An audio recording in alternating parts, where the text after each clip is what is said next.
Part 1, Revenue Recognition, and we're going to look at single and multiple performance obligations. Now, under the new revenue recognition policy, core principle is that companies should recognize revenue when goods or services are transferred to customers for the amount the company expects to be entitled to receive in exchange for those goods and services. When, upon transfer to customers, how much amount the seller is entitled to receive.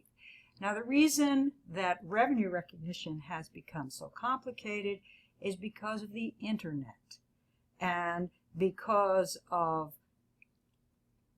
people, when they buy something, it's not the end of the service. They may end up buying a computer and getting 2 years free service. That is an extended warranty outside the normal warranty. Or they might get a coupon viable for 50% off of one of the other products. Under the new revenue recognition policy, we need to take this into account when we book the revenue. Now, there is a 5-step process, and I think it's really 5 things you need to always look at when you're deciding when to recognize the revenue. First of all, you have to identify the contract. What is the legal rights of the seller and the customer have established? What have they agreed to? What are the performance obligations?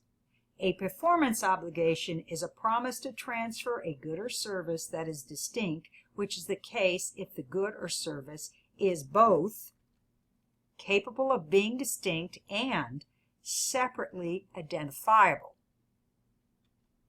Now, we have single and multiple performance obligations. Now, here's something to remember. A right of return is not a performance obligation, but instead a variable consideration that will reduce the revenue at the point of sale. A variable consideration is that based on something happening in the future, the revenue stream may change. i.e., if someone buys a service contract and they're told if you meet a certain goal, you're going to get a 20% bonus. If you don't meet the goal, you're going to lose 20%.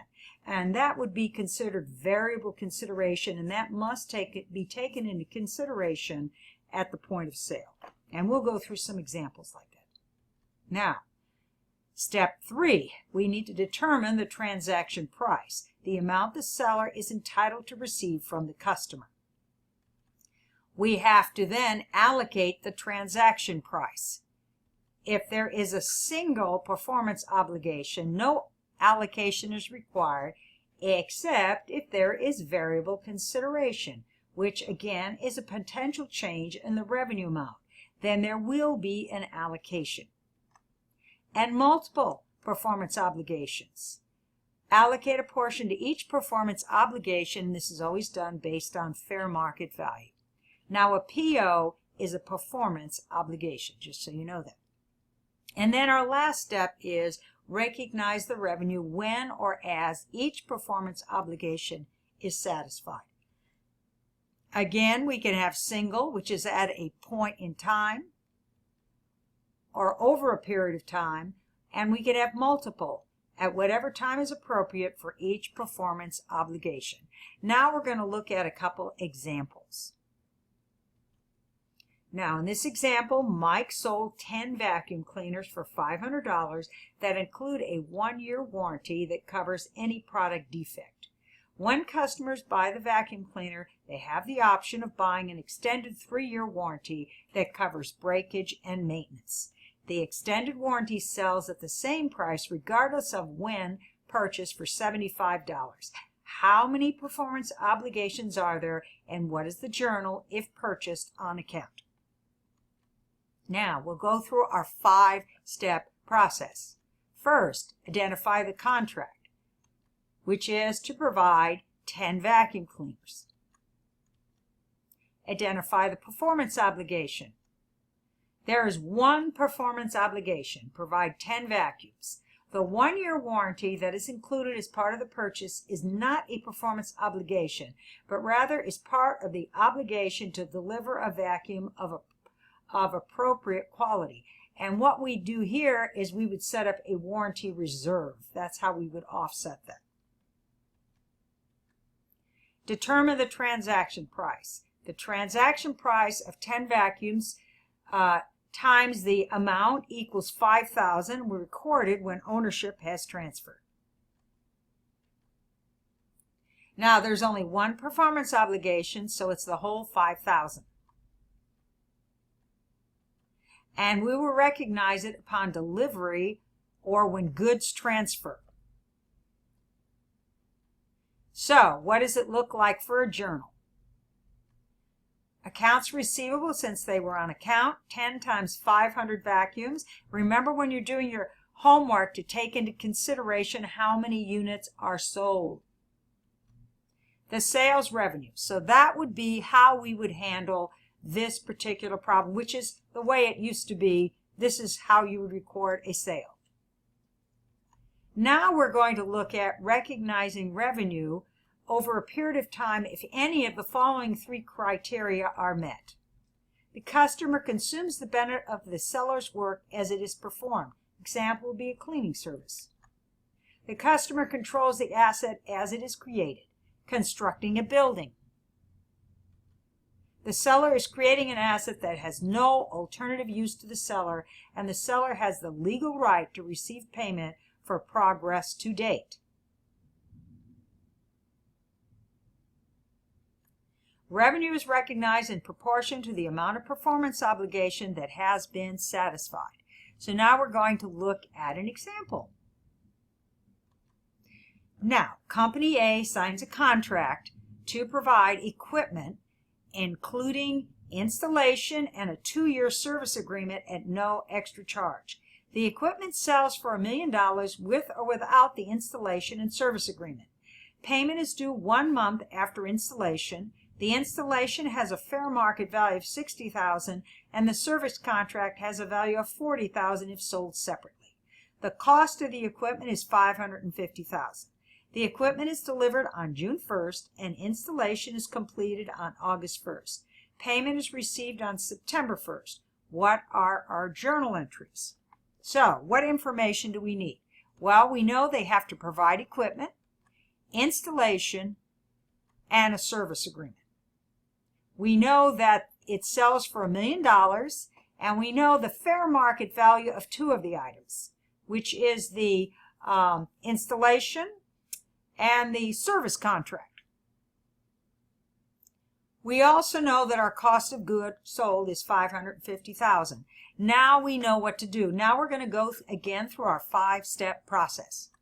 So, first, identify the contract with the customer. What we're going to do here is we've signed a contract to provide a future date equipment installation and 2 years of service. Identify the performance obligations. We have 3 performance obligations. We have to provide equipment, we have to install it, and we have to provide 2 years of service. Determine the transaction price. What we have to do is we have to take the $1 million and allocate it to the 3 performance obligations. How are we going to do that? We're going to use fair market value of the items that we have. And then we're going to recognize the revenue as each of the performance obligations are satisfied. So first what we're going to do is look at how do you allocate the selling price. So, determine the total fair market value and determine percentage of each based on the total fair market value. Okay, the equipment is worth $1 million.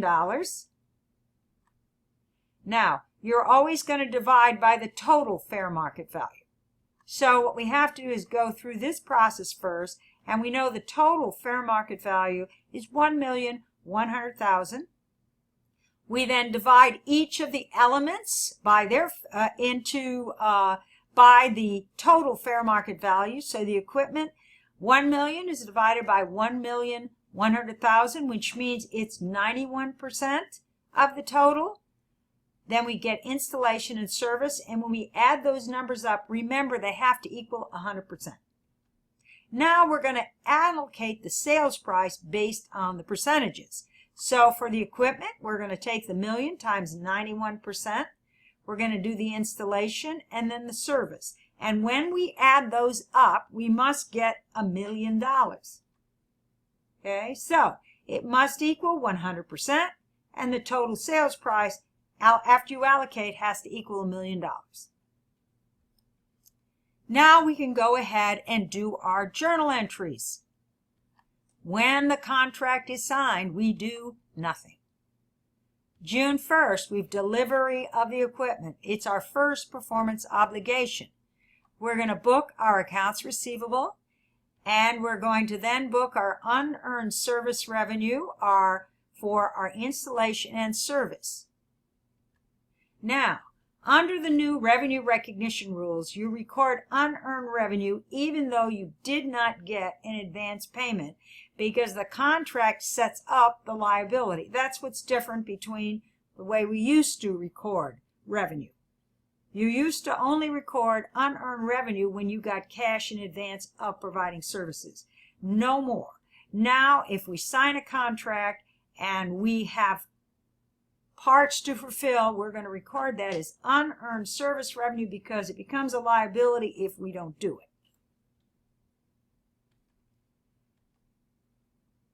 And then we can record the sale because we have delivered the equipment. So ownership has transferred, and we can book the cost of goods sold.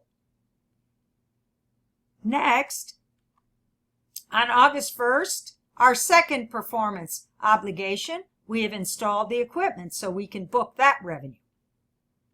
Then we made a payment in full. We're going to take our accounts receivable off the books. And then December 31st, we're going to allocate the service revenue, which is our third performance obligation, which is over a 2-month period. So we're going to take 36,000 divided by 24 months times 5 months have gone by, and we're going to have earned $7,500 in revenue. That ends part 1 on revenue recognition.